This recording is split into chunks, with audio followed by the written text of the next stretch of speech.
The morning sun cast long shadows across New Sol Colony as Commander Park Gina reviewed the daily patrol reports. The settlement stretched across the valley like a peaceful garden, the white buildings reflecting the light and children walking to school along tree-lined paths. Everything seemed normal until the sensors began screaming. Multiple contacts dropping out of hyperspace. Lieutenant Kim Day called from his station.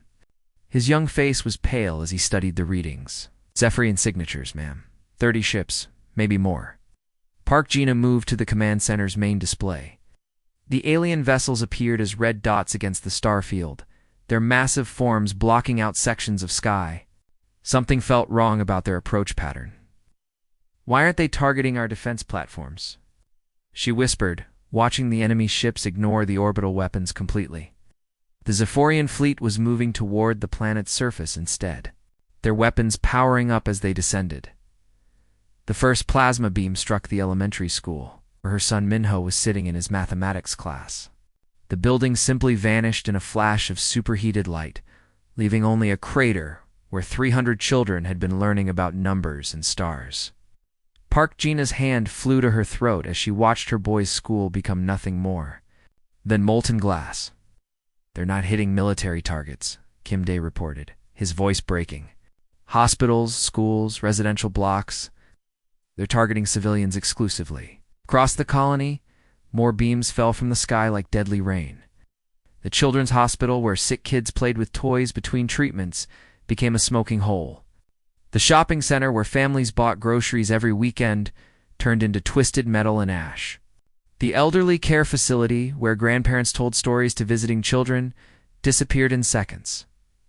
Park Gina watched through her tears as people ran through the streets below. Parents carried babies while older children stumbled behind them, all heading nowhere because there was nowhere safe to go. The Zephyrian ships followed them methodically, their weapons tracking fleeing civilians with careful precision. On Haven Prime, Colonel Lee Sung stood in his command bunker watching the same horror unfold. The Zephyrian bombardment had started. With the main hospital, where his wife worked as a nurse, the building collapsed floor by floor as plasma beams carved through its structure like a knife through paper. "Sir, they're avoiding our military bases completely," his aide reported.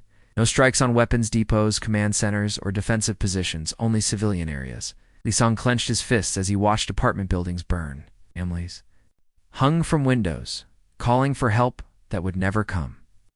Children stood in the streets crying for parents who had been vaporized in their beds.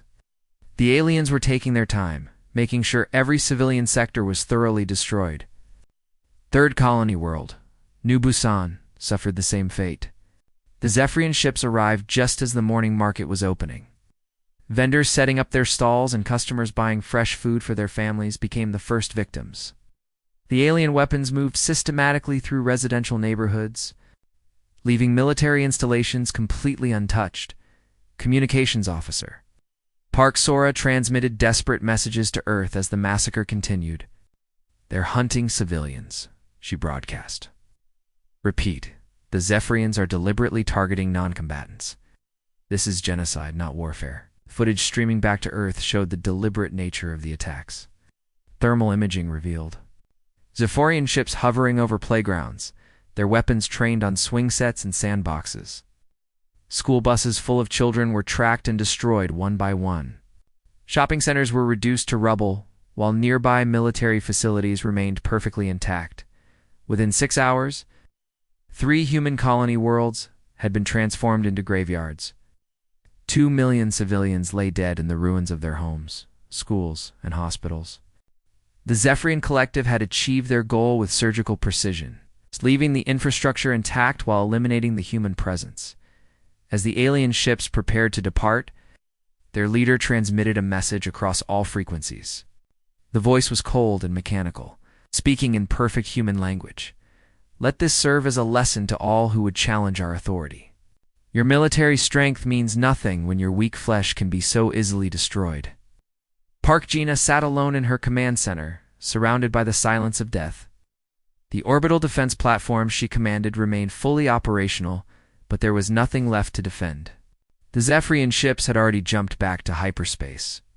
Leaving behind only ash and memory, she thought about Minho's laugh. The way he would run home from school with his backpack bouncing against his small frame. She remembered his excitement about the science fair next week, how he had practiced his presentation about distant galaxies every night. Now he was gone, along with every other child who had dared to dream of tomorrow. The reports came in from the other colonies. Haven Prime reported 0 survivors in civilian sectors. New Busan confirmed complete destruction of all population centers. Zephyrians had sent their message clearly. Human lives meant nothing in the cosmic order. As rescue ships arrived to survey the damage, they found only silence where laughter had once filled the air. The galaxy had learned what the Zephyrian collective was capable of. Humanity had learned that mercy was seen as weakness among the stars. Ambassador Choi Yuna walked through the massive halls of the Galactic Council building, her footsteps echoing against the crystal walls. She carried a small data device in her trembling hands, knowing it contained the most horrible evidence she had ever seen. The footage from the 3 colony worlds was burned into her memory like a scar that would never heal. The council chamber was enormous, with seats arranged in a perfect circle around a central platform where speakers presented their cases. Representatives from dozens of alien species sat in their designated areas, strange forms hidden behind ceremonial robes and translator masks. The air smelled of different atmospheres mixing together, creating a scent that always made humans feel unwelcome. Choi Yuna stepped onto the speaking platform and activated the holographic display. The chamber filled with 3-dimensional images of the massacre that had taken place just days before. Children running through burning streets appeared life-sized in the center of the room, their faces twisted with terror as plasma beams fell around them. "Honored council members," she began, her voice barely steady, "I stand before you today to present evidence of the most heinous crime committed in recent galactic history. The Zephyrian Collective has murdered 2 million human civilians in a coordinated attack on 3 peaceful colony worlds." The hologram shifted to show the hospital on Haven Prime collapsing floor by floor. Nurses and doctors could be seen throwing patients from windows in desperate attempts to save them. The image was so clear that individual faces were visible, each one frozen in a moment of absolute horror. "These were not military targets," Choi Yuna continued, her voice growing stronger. "These were schools, hospitals, homes, and shopping centers. The Zephyrian ships deliberately avoided all military installations while focusing their weapons on the most vulnerable members of our society." She changed the display to show the elementary school on New Sol Colony. The building was there one moment, filled with children learning about mathematics and science, then gone the next in a flash of superheated plasma. The silence in the chamber was complete as the representatives watched 300 young lives end in seconds. "The Zephyrian Collective has committed war crimes against civilian populations," she declared, her hands no longer shaking. "We demand justice for the 2 million innocents who died. We demand that this council take immediate action to prevent such atrocities from happening again." The holographic display continued, showing scene after scene of deliberate murder. Families vaporized in their beds. Children playing in parks turned to ash. Elderly people in care facilities who had nowhere to run when the plasma beams found them. Each image was a life destroyed, a future stolen, family torn apart forever. Representative Valdris of the Altarian Federation was the first to speak.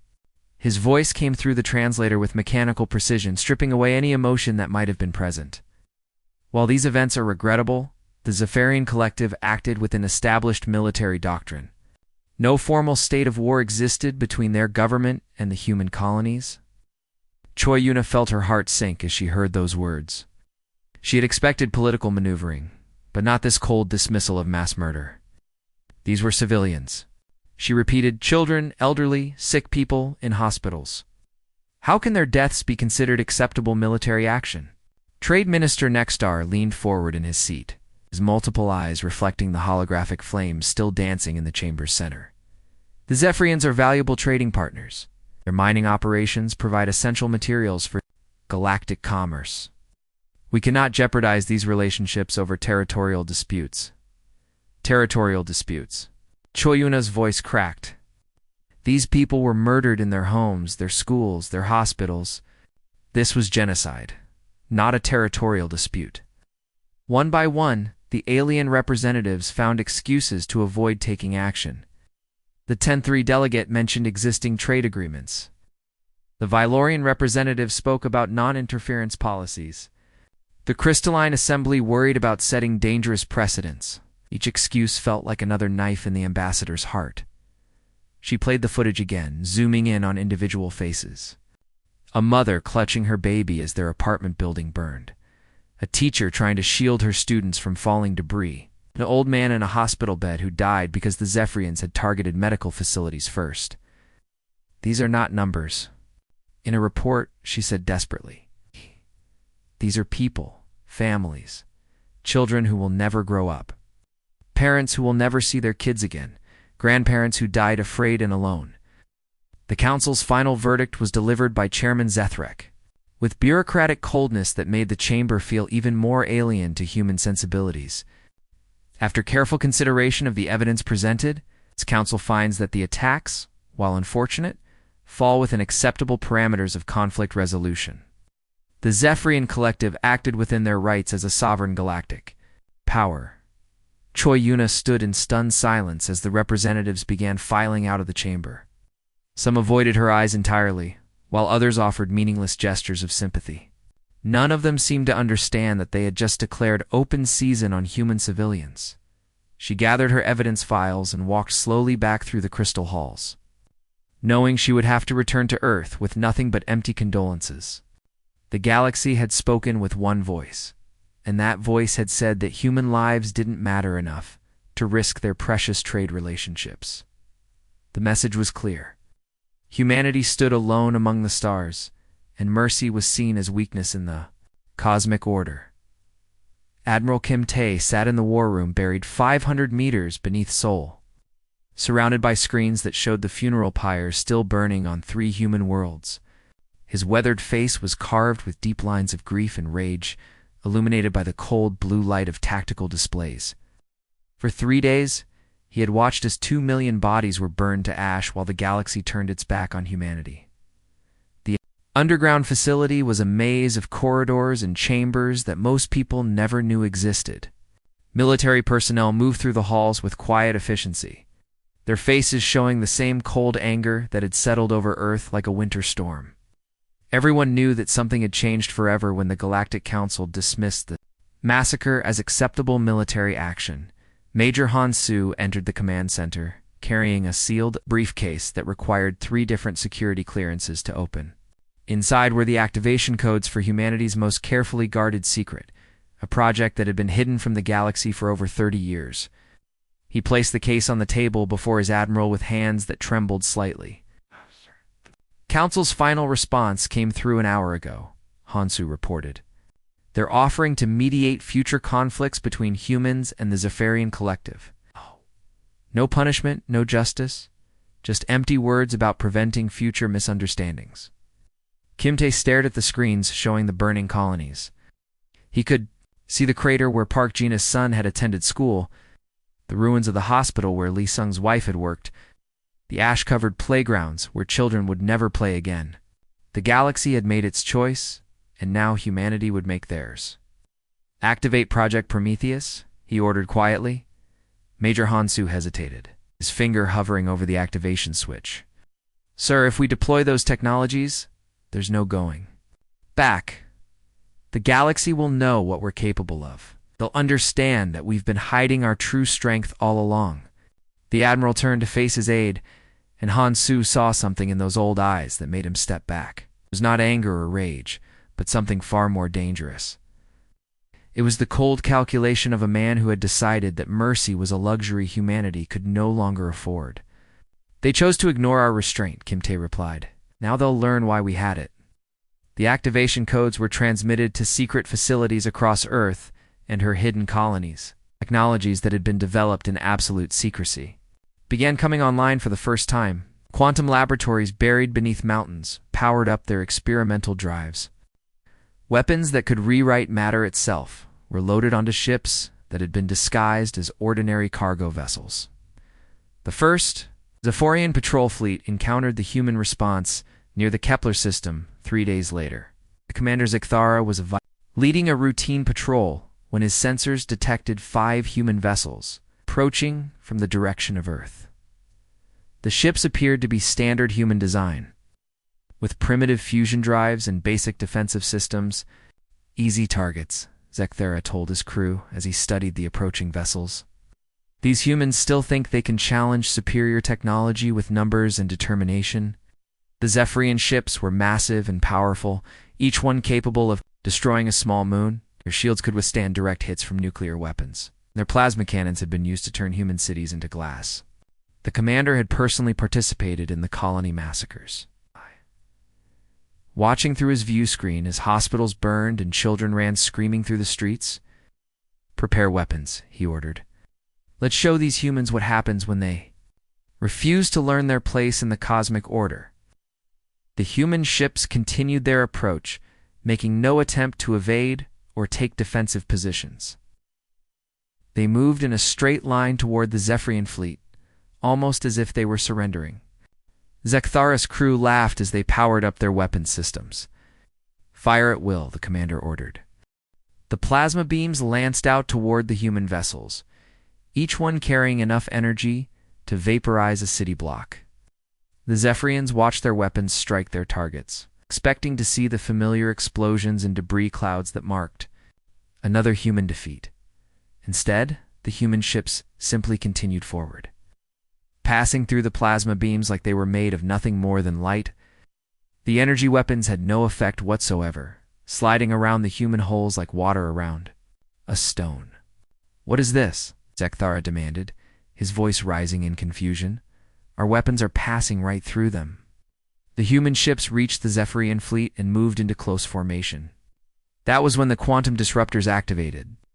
The devices worked at the subatomic level, breaking the bonds that held matter together and turning solid objects into expanding clouds of particles. The first Zephorian ship simply came apart, its hull separating into component atoms that dispersed into space-like cosmic dust. The second vessel followed moments later, its crew having just enough time to scream before they too became part of the void. One by one, the massive warships that had seemed so powerful just moments before ceased to exist. Within minutes, the entire Zephyrian fleet had been reduced to nothing more than scattered particles drifting in the darkness. No wreckage remained, no survivors, no evidence that 12 ships and their crews had ever existed across subspace frequencies. Earth's message echoed through the galaxy. You wanted to see what humans do when cornered? The age of human restraint was over. Captain Moonhay stood on the bridge of her ship, watching the massive Zephyrian home fleet drift silently through space like a graveyard of giants. 50 warships that had once been the pride of the collective now floated dead and empty, their hulls dark and their weapons powerless. The quantum storm had passed through them like a whisper, leaving the ships intact but completely lifeless. "Evacuation complete, Captain," reported her communications officer. All Zephyrian crews were given 30 minutes to abandon ship. No casualties among their personnel.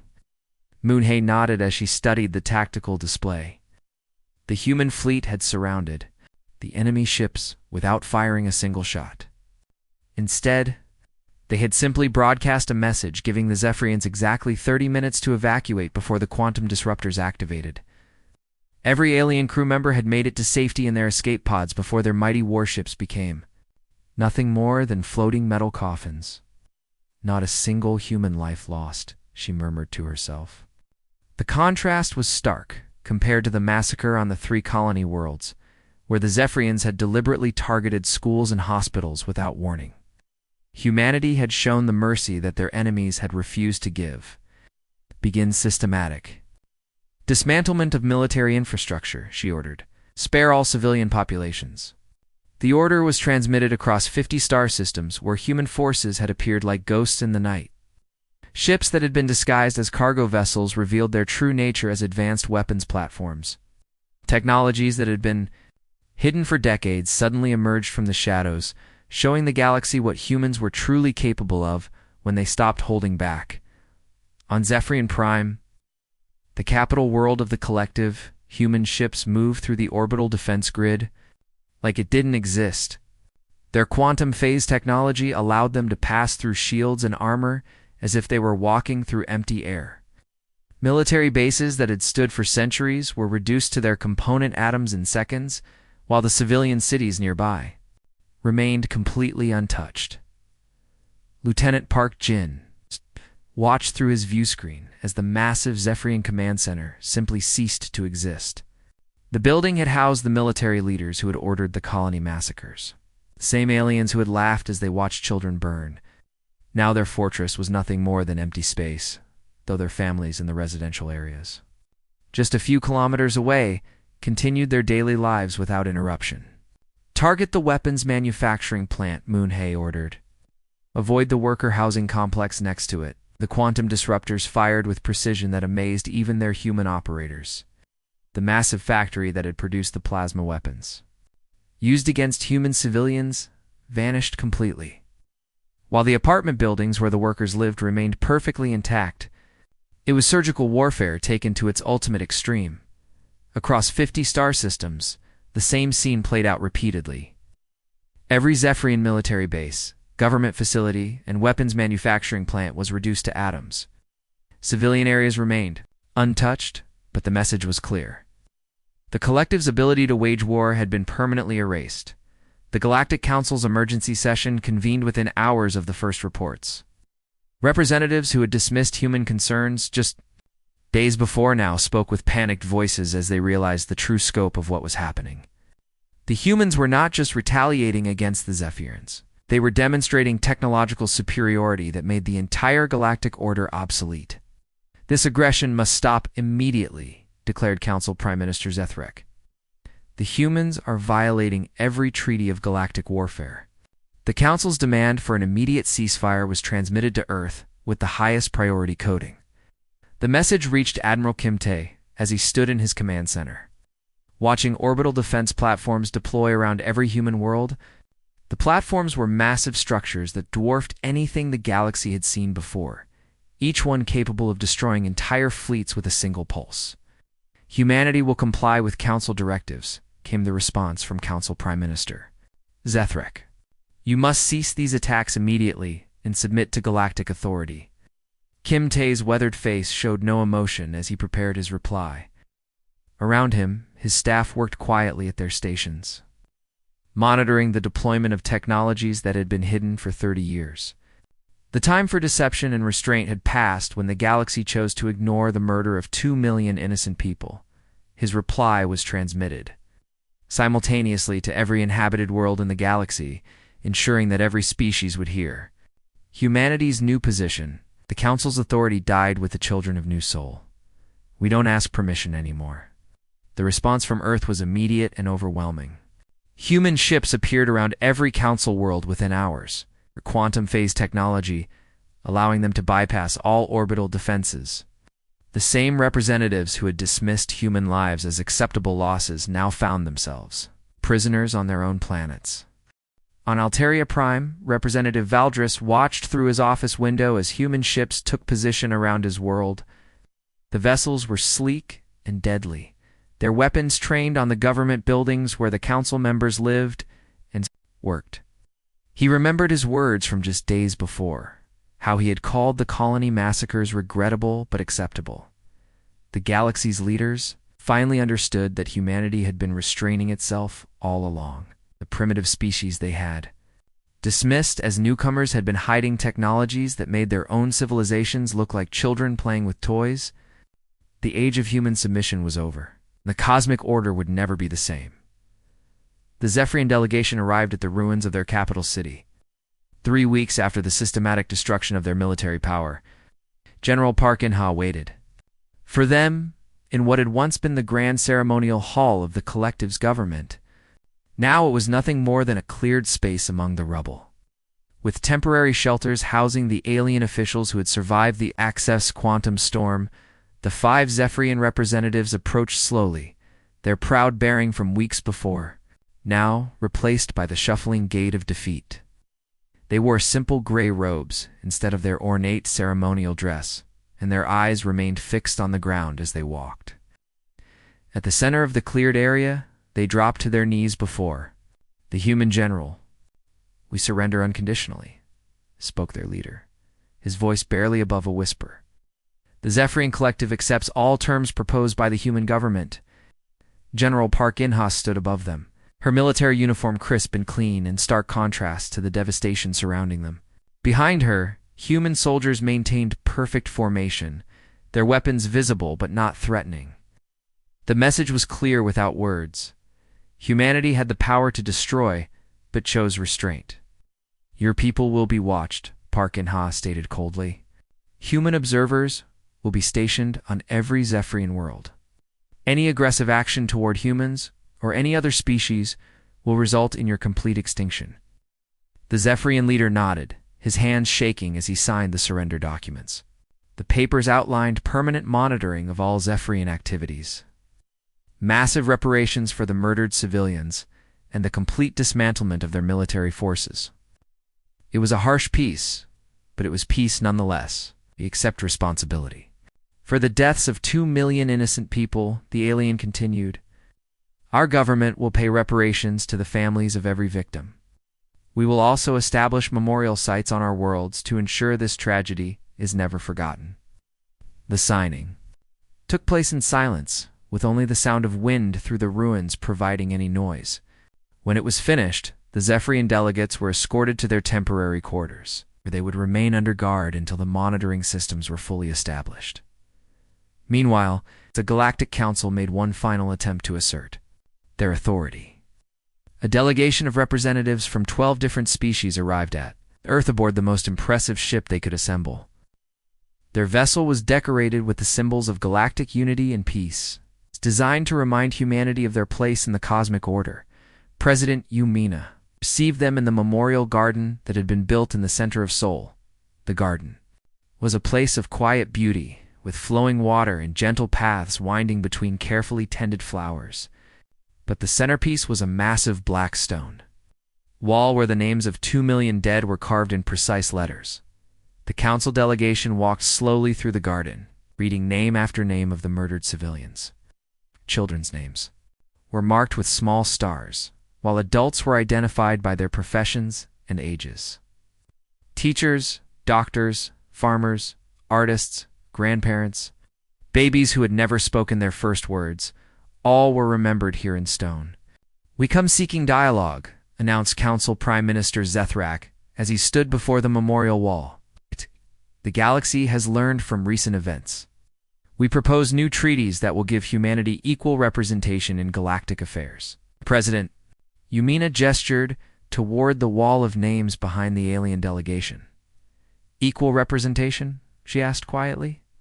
These people will never have representation again. They will never vote, never speak, never dream of the future. Where was there representation when they needed it most? The council members shifted uncomfortably as they realized their mistake. They had come offering political compromises when what they faced was a fundamental change in the balance of power. Humanity was not seeking a seat at the table anymore. They were building their own table. We understand your anger, continued the Prime Minister, but surely we can find a path forward that benefits all species. The galaxy has always been stronger when we work together. There will be no negotiations, President Yumina announced. The galaxy chose to ignore our restraint when we asked for justice. You'll live with the consequences of that choice. Above them, sky darkened as massive orbital defense platforms moved into position around Earth. The structures were enormous, each one the size of a small city and bristling with weapons that could sterilize entire star systems. They had been hidden in the outer reaches of the solar system for decades, waiting for the day when humanity would need to defend itself against the galaxy's indifference. Similar platforms appeared around every human world, from the oldest colonies to the newest settlements. The technology that had been developed in secret for 30 years now served as an eternal reminder of what happened when humanity's patience was exhausted. Each platform was a monument to the children who had died in plasma fire, a promise that such atrocities would never happen again. The council delegation departed Earth with empty hands and heavy hearts. They had come seeking compromise but found only consequence. The galaxy would have to learn to live with a humanity that no longer sought permission or forgiveness. A species that had been pushed too far and would never go back. The age of humans.